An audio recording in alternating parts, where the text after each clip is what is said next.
Alors, on va prendre quelques questions. La parole est à vous. Malheureusement, le ministre n'est plus là pour y répondre, mais... Jean-Yves Forveille, Solidétique, SIC dans l'accompagnement de projet. Je voulais savoir comment vous voyez le rôle de l'économie sociale et solidaire et comment on peut optimiser son action entre la puissance publique et le monde civil, puisque aujourd'hui la puissance publique est limitée, le monde civil ne s'engage pas suffisamment. Regardez les résultats des coopératives. On devrait avoir plus de coopératives si on était dans le sens d'une gouvernance plus collective et démocratique. Et comment on peut évaluer l'action de l'économie sociale et solidaire pour la rendre plus efficace? Merci. On va prendre peut-être plusieurs questions s'il y en a d'autres. Bonjour. Oui, me présenter. Entre autres, je me suis occupé de l'organisation des marches ensemble contre le chômage en 93-94. Mais par ailleurs, je suis un généticien biochimiste. Vous allez peut-être vous demander pourquoi je suis là, mais c'est pas très grave. Je n'ai pas le temps de vous expliquer pourquoi. Alors, ceci étant dit, quelqu'un a évoqué le fait que les entreprises étaient incapables d'avoir des visions de long terme, globales, cohérentes, etc. Mais on peut peut-être se poser la question, mais c'est dommage, le ministre est parti. Si c'est pas parce que les politiques ont abandonné un certain nombre de responsabilités en termes effectivement de logique, par exemple d'aménagement du territoire, tout ça, de politique industrielle générale. Une époque où il y avait je ne me souviens plus déjà comment ça s'appelle. Ça oui, il y avait la data, je ne sais plus, il y avait une structure. Et puis tout ça a été abandonné. Je pense qu'il serait peut-être temps que les politiques se décident à reprendre un certain nombre de rênes, mais c'est dommage, le ministre n'est pas là. Alors, je reprends. J'ai bien entendu aussi, par exemple, ce qu'a dit François Soulage sur l'histoire. Il faut prendre qu'il fasse 5 ans. Mais oui, pour remettre des gens au boulot, les gens sont tellement déstructurés. C'est vrai, ça c'est fondamental, c'est aussi très important. J'ai bien compris ça. Alors, pour revenir au changement de paradigme évoqué par Dominique Méda, est-ce qu'il ne serait pas temps de changer complètement de logique parce qu'aujourd'hui, nous sommes dans une pseudo-économie. Aujourd'hui, on part du principe que les ressources sont illimitées, la planète c'est une poubelle sans fin, et puis on est toujours en train de se dire, j'ai tel besoin, j'ai tel désir, je suis là, et on est dans une logique où il faut se démerder pour trouver le moyen de satisfaire tout ça. Est-ce qu'il ne serait peut-être pas temps, parce que la question fondamentale, c'est pas déjà d'inverser complètement la logique. Si on ne peut se dire j'ai tel désir, j'ai tel besoin et je veux me démerder pour mon truc, mais de quoi on peut encore se permettre de prélever dans la biosphère? Ça veut dire que quelle quantité de ressources je dispose, quelle type d'activité, et donc quelle heure de travail globale on peut se permettre encore de mettre en œuvre. Et tout ça derrière ça, il y a le mot partage. Pour revenir à ce que disait Dominique, le mot partage.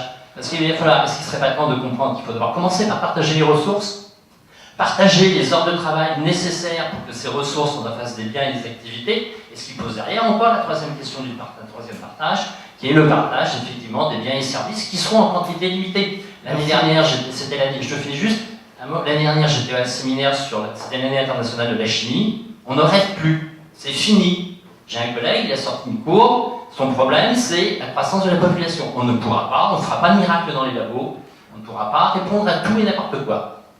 Donc la question c'est, qu'est-ce qu'on dispose, comment on le partage, qu'est-ce qu'on fait comme heure de travail, comment on les partage, et les biens et les services, comment on les partage. Et ça veut dire, y compris au niveau local et tout ça, débat démocratique sur les arbitrages, etc. Est-ce que ça ne serait pas là ce type de logique qu'il faudrait changer? Je crois que c'était clair. Et une dernière question là-bas du directeur de la data, justement, un ancien directeur de la data, plus exactement. Oui, je voulais avant de venir sur cet aspect-là, parce que c'était le sens de ma question, dire qu'une chose qui me frappe, c'est l'absence de capacité d'anticipation des problèmes. Et je vais en prendre 2 exemples récents en fonction de mon expérience professionnelle. Il n'est pas étonnant que les Bretons se mobilisent contre l'écotaxe lorsque depuis 50 ans on a habitué les Bretons à avoir des infrastructures de transport gratuites. Et donc c'est un changement de paradigme de leur dire vous allez payer. Alors c'est pour un motif légitime. Deuxième chose, il se trouve que j'étais aussi préfet de la Seine-Saint-Denis dans le passé. Parce que j'étais en Seine-Saint-Denis, j'ai toujours dit il faut se préparer à la fermeture de Peugeot les sous-bois. Et je veux dire qu'on est incapable de gérer sereinement ce type. Alors, après, on peut dire qu'il faut maintenir de toute façon Peugeot à Aulnay, mais on n'a pas géré cette évolution dans une discussion avec l'entreprise. Donc ma question, elle était dans le prolongement de la question précédente. Dans vos propos, y compris ceux de Michel Sapin, je n'ai pas vu la dimension territoriale. Or, j'ai toujours été frappé d'une remarque de Jacques Chirac, j'ai bien dit Jacques Chirac, et pas François Chirac, qui a été mon ministre, Inégalité sociale et inégalité spatiale sont deux facettes d'une même réalité. Alors la parole est à peut-être d'abord François Soulage, notamment sur l'économie sociale et solidaire. Je vais répondre sur les 3 questions en prenant la dernière. J'ai dit, mais peut-être trop rapidement tout à l'heure, à propos de mes fameux chômeurs de plus de 50 ans dans l'industrie textile dans les Vosges, c'est exactement ça.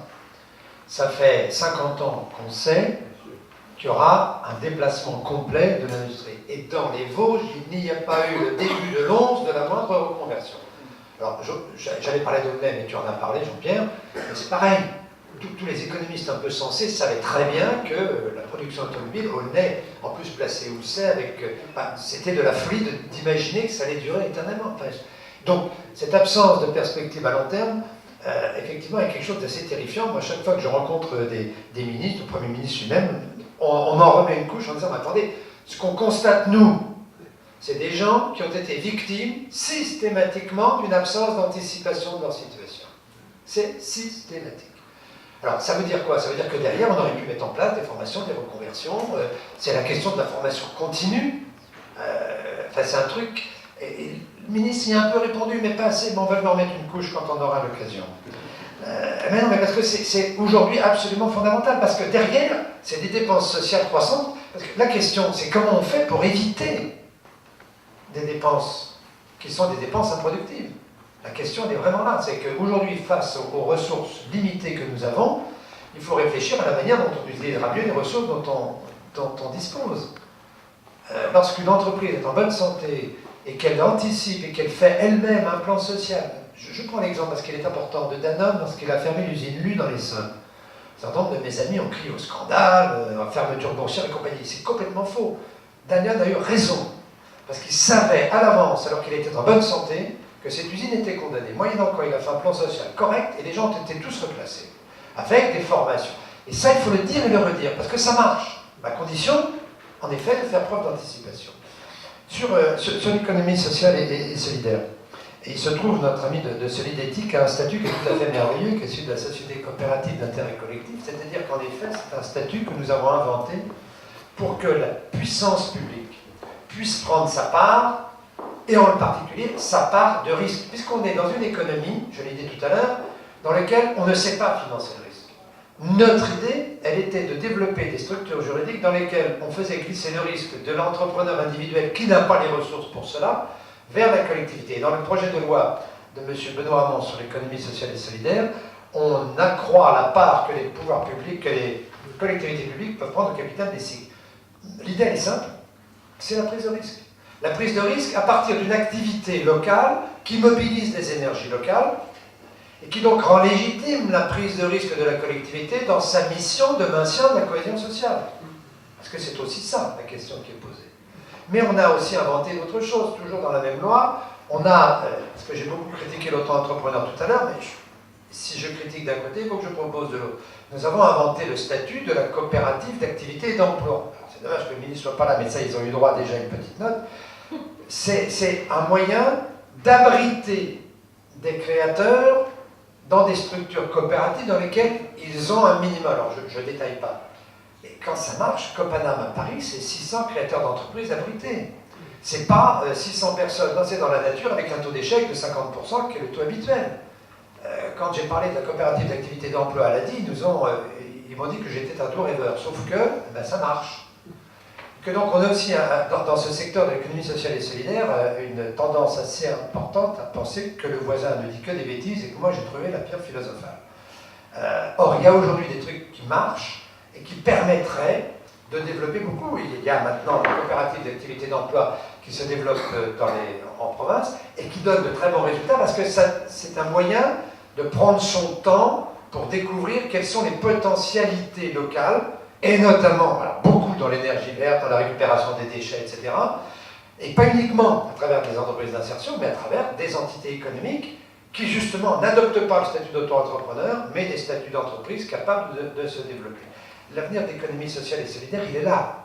Il est dans la capacité de mobiliser des énergies, alors à la fois des entrepreneurs, des clubs d'entreprises, des clubs d'entrepreneurs, et des finances locales. Alors, le travail que fait aujourd'hui Finance Seul est important, sauf que là encore, alors là, responsabilité du ministre, la loi qui va sortir est extraordinairement prudente sur la direction de ces finances solidaires, pourtant largement aidées fiscalement, vers de l'entrepreneuriat solidaire. Une fois de plus, on a la trouille des grandes banques et on va avoir une réformette qui ne permettra pas de changer fondamentalement la direction des ressources. Voilà, je crois avoir dit, donc simplement, moi je retiens sur l'idée de l'anticipation. Je crois que c'est une idée force, c'est anticiper. Donc réflexion à long terme, et c'est vrai aujourd'hui, l'exemple du ministre sur EADS est tout à fait frappant, il a tout à fait raison. Le même jour, EADS annonce des suppressions d'emplois, ça c'est le profil boursier, mais dans la réalité, on sait qu'il se crée régulièrement. EADS a embauché cette année 6 000 ingénieurs dans l'ensemble de son réseau. Et ça, personne ne dit, parce qu'on dira, ah ben oui, c'est des charges nouvelles. On marche sur la tête. Merci. Alors sur la première question, oui, l'économie sociale et solidaire est centrale. En même temps, il y a un très bon article, je trouve, de Philippe Frémaux dans ce numéro, qui montre toutes les obstacles auxquels se heurte encore l'économie sociale et solidaire dans certaines de ces institutions. Voilà, c'est pas non plus la panacée, et il y a encore un certain nombre de choses à améliorer, c'est-à-dire que souvent, parfois, c'est ce que dit Frémaux, hein, moi je connais pas extrêmement bien le sujet, mais on a l'impression que ces institutions présentent les mêmes défauts que l'économie classique. Sur la deuxième question, évidemment je suis entièrement d'accord, hein, oui, je pense qu'il faut un véritable changement de paradigme, mais c'est une révolution, hein, c'est-à-dire, non mais il faut un nettoyage de nos catégories intellectuelles, quoi. Et pour moi, la première des choses, c'est cette affaire de produit intérieur brut. Alors, il y a d'autres choses, hein. Il y a la financiarisation de l'économie, le rapport entre économie financière et économie réelle, ça c'est une chose. Mais il y a aussi toute cette question du produit intérieur brut, de la manière dont cet indicateur occulte par construction les dégâts de la croissance. Voilà, on a un énorme travail à faire. Et puis sur la troisième question, moi j'ai travaillé 20 ans au ministère du Travail, 4 ans à l'Inspection Générale des Affaires Sociales, et près de 15 ans à la DARES, puis ensuite au Centre d'études de l'emploi, etc. Ça fait 20 ans qu'on dit la même chose. Ça fait 20 ans qu'on dit qu'il faudrait anticiper, que c'est vraiment dommage, qu'on a aussi on a la fameuse prospective des métiers et des qualifications, l'opération conjointe entre le plan et la DARES. Qu'est-ce qu'on fait? Moi j'ai quand même l'impression que dans la prospective des métiers et de la qualification, on tire beaucoup des tendances, et puis on regarde ce que ça fera, et qu'il n'y a pas assez de volontarisme, qu'on ne se dit pas, il faut développer telle chose, il faut s'engager dans la reconversion écologique, il faut faire tant de centaines de milliers de rénovations de bâtiments, et du coup on n'avance pas beaucoup. Et de ce fait, qu'est-ce qui se passe? Il se passe que les solutions qui se développent le mieux sur le marché des idées, c'est des solutions à laquelle Kramart, c'est-à-dire faisons des réformes structurelles, laissons les emplois, reconnaissons la nécessité d'une allocation naturelle des emplois. Donc il faut laisser se faire les choses, il y a des emplois finis, on les ferme, et puis nécessairement on va inventer de nouveaux emplois qui seront plus intéressants. Souvent les nouveaux emplois ne sont pas là. Donc moi je suis entièrement d'accord qu'il faut qu'on fasse cette démarche d'anticipation, qu'il faut qu'elle soit volontaire. Je crois que l'État a un énorme rôle à jouer. Alors je n'irai pas jusqu'à dire de planification, parce que ce n'est pas du tout à la mode, mais ce terme ne me gêne pas. Qu'il faut en effet travailler au niveau territorial, il y a un bon niveau sur le territoire pour voir ce qui risque de fermer, ce qui pourrait être développé, mais je trouve que pour tout ça, on n'a absolument pas les outils qu'il faut, ni les outils de diagnostic, ni les outils qui devraient nous permettre, alors maintenant c'est la grande mode de dire sécuriser, mais de fait je trouve qu'on ne sécurise pas du tout le passage des anciens emplois aux nouveaux emplois, et qu'on n'arrive toujours pas. Je me souviens, il y a quelqu'un qui avait un peu travaillé là-dessus, qui est maintenant dans un cabinet de consultants qui avant été à l'ANAC, qui s'appelle Francis Gainsburger, qui allait dans les entreprises pour faire des diagnostics, pour voir quels étaient les emplois qui risquaient de fermer, et qui tout de suite, mais peut-être 3 ou 4 ans avant, prenait les personnes pour voir comment on allait pouvoir les reformer, les reconvertir et les amener plus tard sur un autre emploi, avec des affaires de cartographie des compétences. Mais alors ça coûte cher, il faut du temps, et je crois qu'on a complètement renoncé, enfin je crois qu'on ne fait pas ça, mais en effet que c'est bien ça qu'il faudrait faire. Alors, y a-t-il d'autres questions? Juste un mot sur la controverse autour du PIB. On y a consacré un numéro qui s'appelle « Qui décide de ce qui compte ?» À propos de changement de paradigme, Patrick Valentin, je suis l'auteur de l'article pour ATD Quart Monde, donc sur l'expérimentation que nous demandons. Et nous avons rencontré Michel Sapin grâce à François Soulage d'ailleurs. Et j'ai été frappé d'ailleurs de la... il n'est plus là, tant pis, je vais le dire quand même.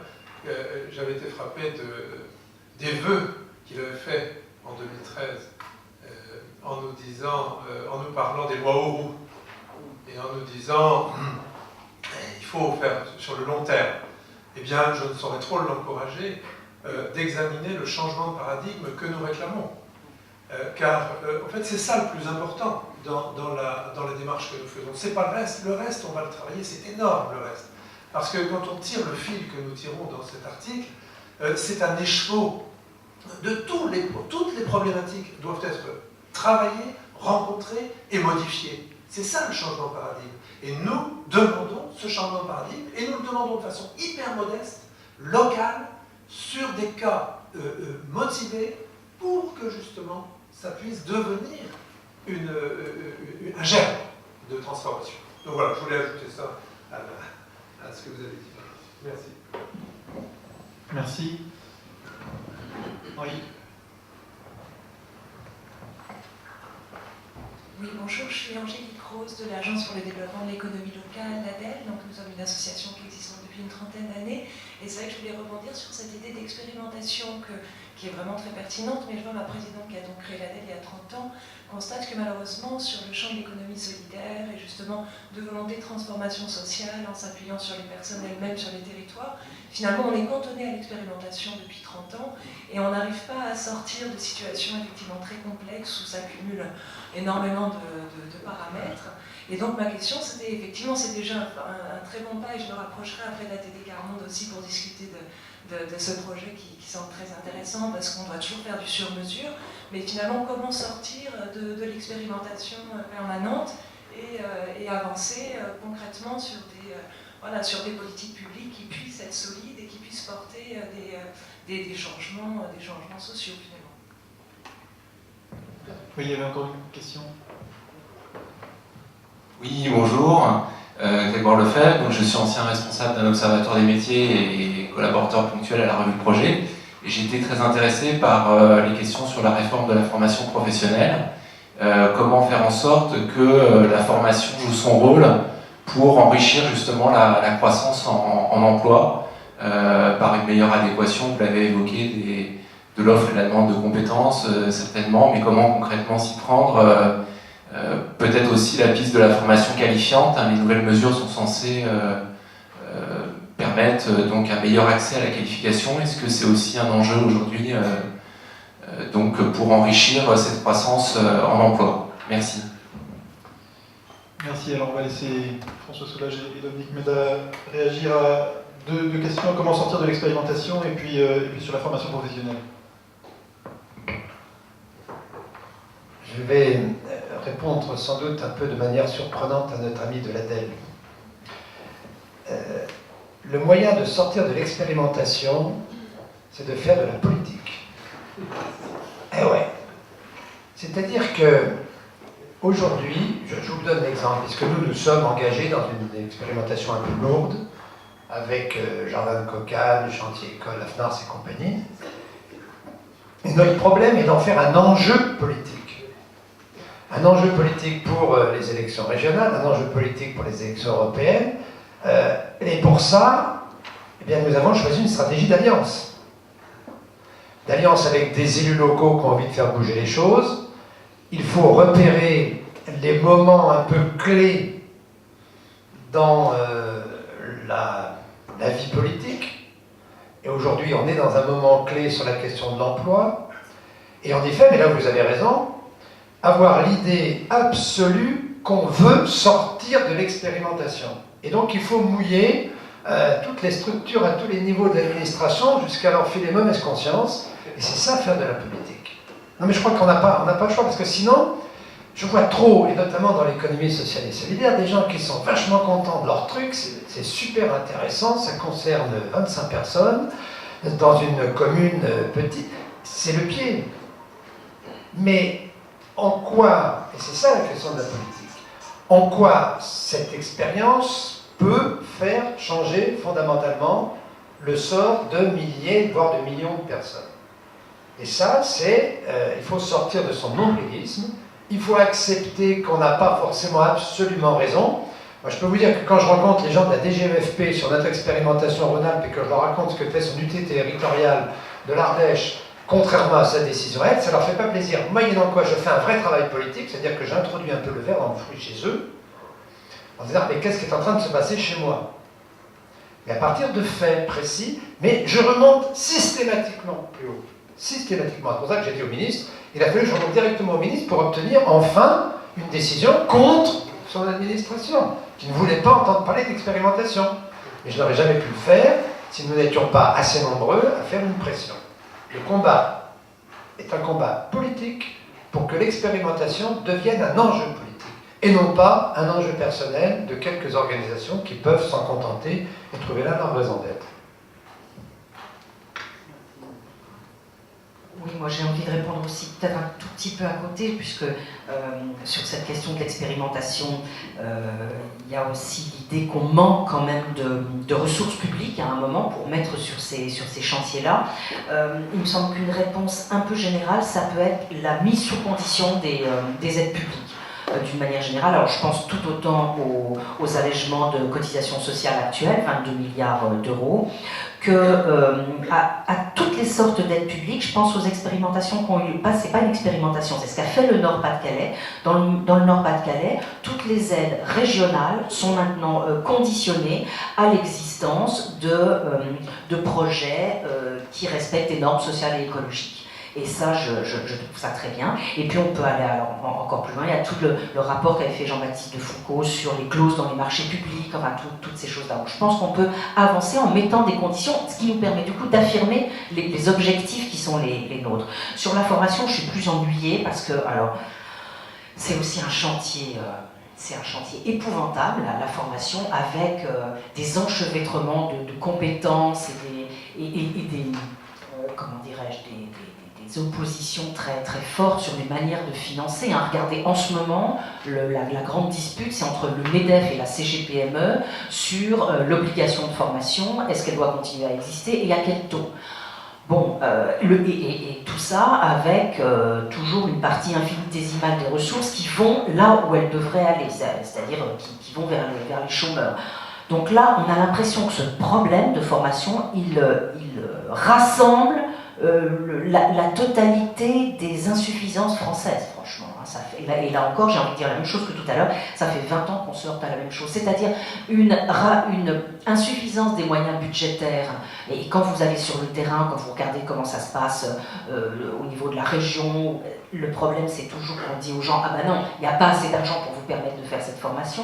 Quand vous allez au niveau les plus pointus, par exemple un allocataire du RSA qui se présente pour voir s'il ne pourrait pas avoir accès à quelque chose, les personnes ne connaissent pas très bien le catalogue des formations, elles oublient parfois de lui présenter. Ensuite, le stage a déjà commencé, enfin bon, vous connaissez tout ça aussi bien que moi. Je ne sais pas très bien, je dois dire, comment on pourrait simplifier ça, mais il faudrait qu'on le fasse très vite parce que c'est bien évidemment un chantier essentiel. Peut-être qu'on manque de petits... un peu d'innovation dans les techniques. Par exemple, je me souviens d'avoir longuement discuté avec un monsieur qui s'était jamais fait entendre des instances, qui proposait des briques de compétences, c'est-à-dire il disséquait les emplois disponibles et les demandeurs d'emploi en compétences, et il regardait comment on pouvait, pour faire passer un demandeur d'emploi sur un poste, comment, au lieu de lui faire faire une grande formation de 2 ans, comment on pouvait ajouter quelques briquettes pour venir combler des lacunes en quelque sorte et rendre la personne adaptés pour l'emploi. Et puis il y a le travail de Yodé aussi qui eux travaillent sur l'emploi lui-même. Il y a aussi un très bon article dans la revue de projet pour qu'on sorte de l'adéquation, de la méthode adéquationniste entre l'emploi et la personne. Bref, c'est un chantier immense qui nécessite à la fois une réflexion sur le millefeuille administratif, la décentralisation, l'acte 3 de la décentralisation, et puis peut-être des micro-innovations qui nous permettraient de nous en sortir. Merci beaucoup. Il est 10h30, donc on va clore cette conférence. On avait conscience, en vous invitant, qu'on n'épuiserait pas de sujet, donc désolé pour les frustrations qui ne manqueront pas. En tout cas, on espère par là contribuer à ce que l'urgence sociale ne chasse pas l'urgence écologique. Il faut sans doute traiter les deux à la fois. Un dernier mot pour dire que la conférence était filmée, qu'on pourra donc la retrouver sur le site du Secours catholique et sur celui de la revue Projet. Et puis que quand la revue Projet lance une question en débat, elle n'a pas la réponse à l'avance et elle ne l'a pas forcément à la fin. C'est un débat qu'on lance et qu'on espère qu'il puisse se poursuivre. Donc n'hésitez pas à commenter les articles sur revueprojet.com ou à proposer vous-même ou proposer des noms de gens qui pourraient compléter, enrichir, poursuivre la réflexion. Voilà. En tout cas, merci à tous d'être venus ce matin. Je pense qu'il doit rester du café pour ceux qui...